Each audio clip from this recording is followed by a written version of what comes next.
Let's switch gears. I got a little reading series for you guys this week. You feeling that? Let's do it.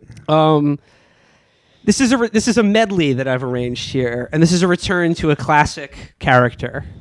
Can you guys guess who it is? I'm going to say Caleb. It's Caleb. Yes! It's Caleb. Now, going into this, I realized that there are only so many letters to Caleb because, they happen once a year, and then Jeff stopped doing them when Caleb had a psychic break and ran away to New York City and was missing for 80 hours. And he realized, oh, wait, maybe I shouldn't berate my son in my newspaper column every year. Maybe that's warping him in some way. So I feel like the best Calebs are in the later years when he became an adolescent, and all the columns are just why have you become such a willful little boy? Your mama and I are so sad. But there is still some excellent Caleb cuts. So I want to read now. I've arranged sort of a medley of Caleb for you guys, and I hope it lives up to his previous appearance, okay? For those of you who are not aware or not been versed in the Caleb Jacoby saga, Caleb is the son of Boston Globe columnist Jeff Jacoby, who for many years wrote an annual column to his son titled Letters to Caleb, in which he proceeded to, in a schmaltzy way, talk about fatherhood, but really just berate his own son for his readership.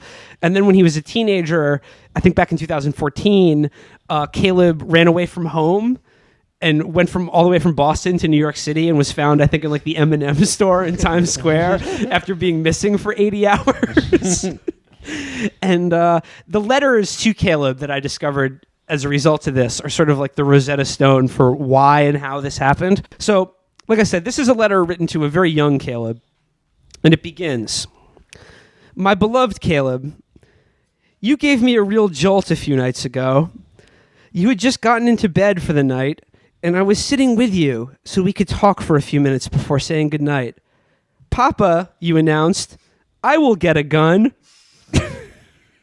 I couldn't have been more startled if your heads had spun 360 degrees. Not that I am a gun hater. On the contrary, I think that in the hands of honest people, guns do more good than harm. But if there's one thing to understand that intellectually, and something different to hear, I will get a gun come out of the mouth of a child who is just turning 3. Holy shit. Especially when the papers are reporting a horrible story. In Michigan, a first-grade boy has shot and killed a first-grade girl. A gun? Who could have put such ideas in your head? And then I remembered. I did. Oh my God. He goes on to talk about how he read Caleb a Peter Rabbit bedtime story that included some guy using a gun. It goes on and on like that. But I just like the opening scene of just, Papa, I will get a gun. Instructions on how to go into a gun show. Get a 40 cal and mop your dad up. Okay. But this whole thing about he's talking to his 3-year-old, and he's like, do you know that a first grader killed another first grader the other day? This is a repeated theme throughout these columns. And it's also kids say stuff like that all the time. Yes, absolutely. Okay, this is another one. This is called Messages to My Son. My beloved Caleb, you're 10. I can't believe a decade has elapsed since I wrote the first of those annual letters to you. Oh my God. 10 glorious years of just punishing psychic abuse. He's been punishing Caleb and browbeating him since he was a zygote, basically. An infant, yeah. You were only 16 days old the first letter began. See, at 16 days, this kid was already you're screwed. A selfish, terrible baby. Pumping this into this pregnant stomach. I marveled at the emotion I felt for an infant I barely knew and prayed that life would bring you many blessings.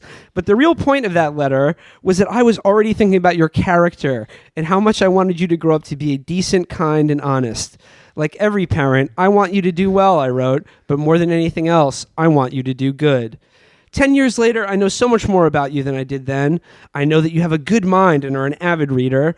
I know that you love vanilla ice cream, but recoil from grilled cheese sandwiches. What an asshole. Caleb, what the fuck? What the fuck, Caleb? You know how good grilled cheese sandwiches are? Mark sign. I think that's in the dark triad, if you don't like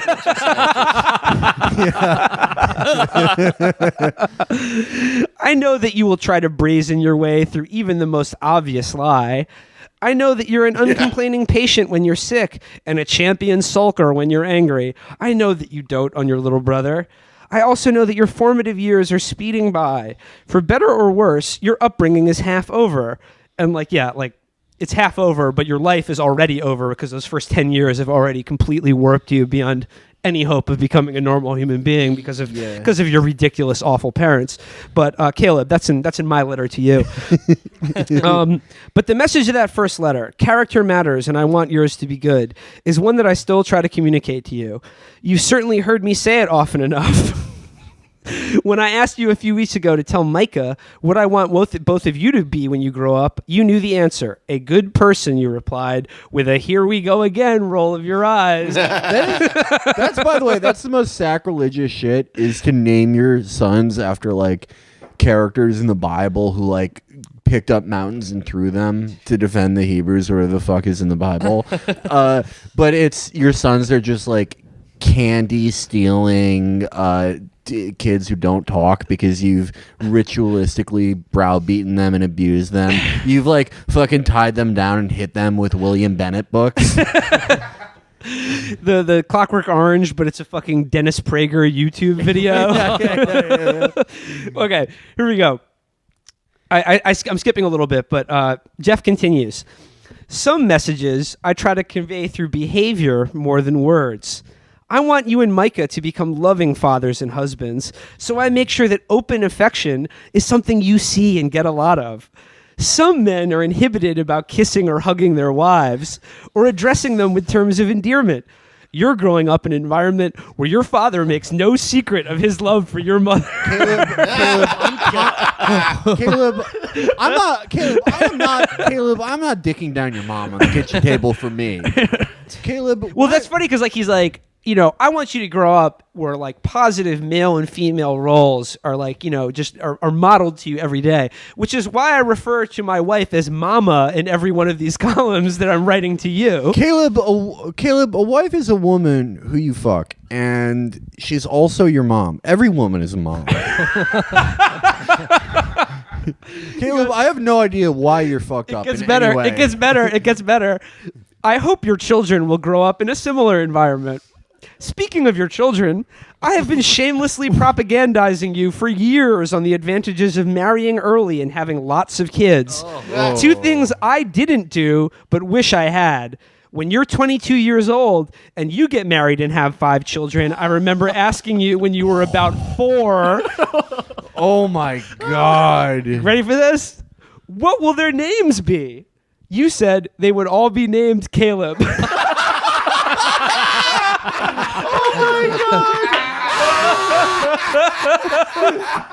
Motherfuckers, the George Foreman of Brookline.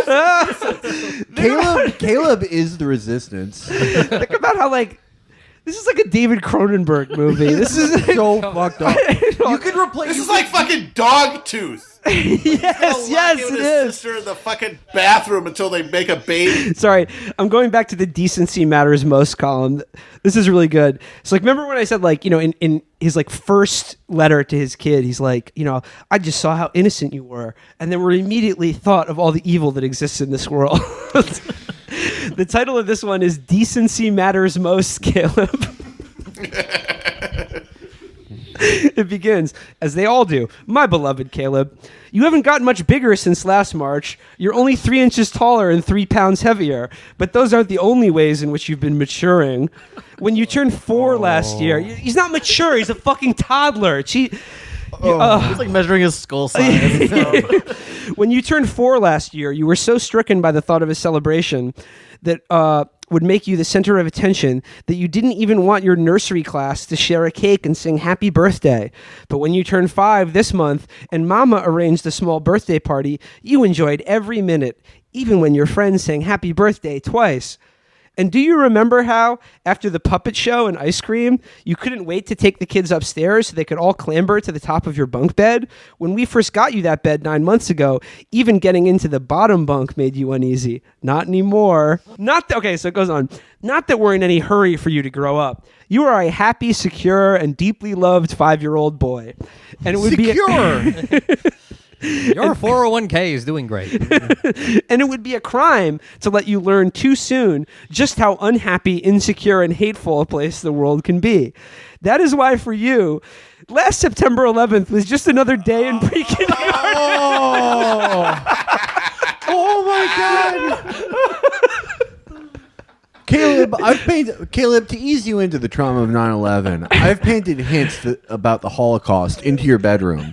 Knowing that you're a precocious lad who looks for the truth, I've left... That's how they got in bunk beds. Yeah. Caleb, you may be wondering why... Caleb... That one's sinking. Listen to this. Okay, that is why for you, last September 11th was just another day in pre-kindergarten. You didn't learn then, and you haven't learned since about the mass murders that took place on that terrible morning. Nor do you know anything about the savage bombings that have killed hundreds of innocent people, including children younger than you, in Israel. A country you have visited twice. He's five. He's 5. Caleb, even though you were already promised in marriage to Ariel Sharon's granddaughter. No, dude. He starts out talking about September 11th. Then he talks about fucking bombings in Israel, and he's just getting started.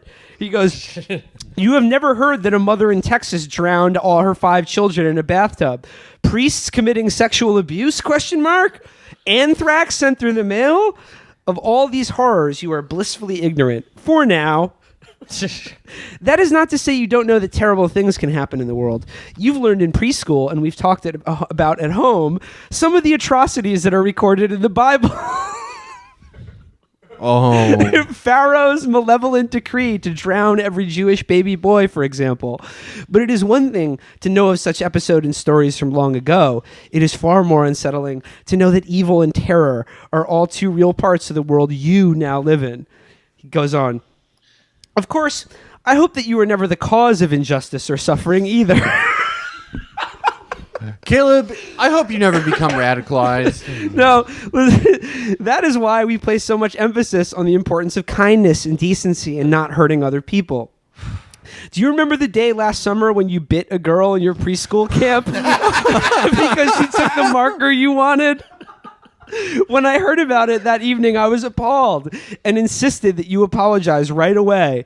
Mama called the girl's house and gave you the phone when she came on. I'm sorry I bit you, you told her. I won't do it again. That's what happens when you take your kid to Israel. I'm pretty sure this is the backstory to Dexter, right?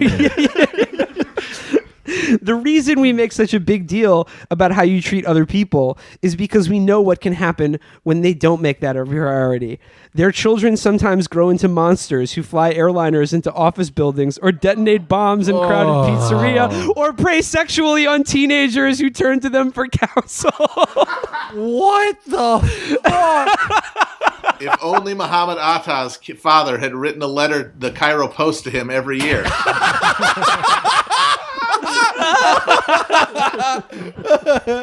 Oh my God. How many? Caleb Jacoby, everybody. How many of y'all like Caleb? How many in Caleb's family like Caleb? Now this is 100% real. I'm with my horrible, selfish son on top of the Empire State Building. Caleb could be our best material. We've laughed the hardest to Caleb. It's out of the no reading question. series. It's the funniest I've reading series. popped blood vessels laughing at Caleb. Oh, Caleb. How old is he now? He's like a like teenager. He 19. makes what Caleb does now. He does beats. He's like a SoundCloud rapper. He makes On the beats. crack, ho. It's your next beef. Caleb the fucking sound. Caleb is like a SoundCloud beat producer. Caleb Jacob, you already know who it is. Caleb is actually Young Chop. Yeah. The guy who they say is Young Chop, that's just somebody they hired, but it's actually Caleb. He's like, Caleb, my young boy, my beautiful young boy, Caleb. If you grow up and people don't trust you, I will shoot them. Caleb, my sweet boy, the kind of boy you are now informs the man you'll become. I hope that when you're older and hear somebody in a barbershop talking sweet on Chief Keef, you fucking whoop their ass. Yo, Caleb Jacoby, producing Benzino's new album.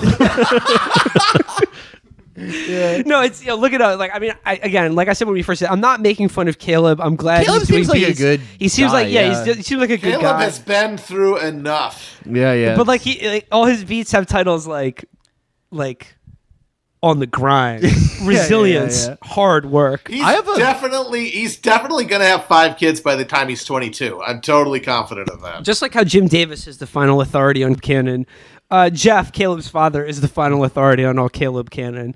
So, actually, I'd like to use this as a plea now to Jeff Jacoby.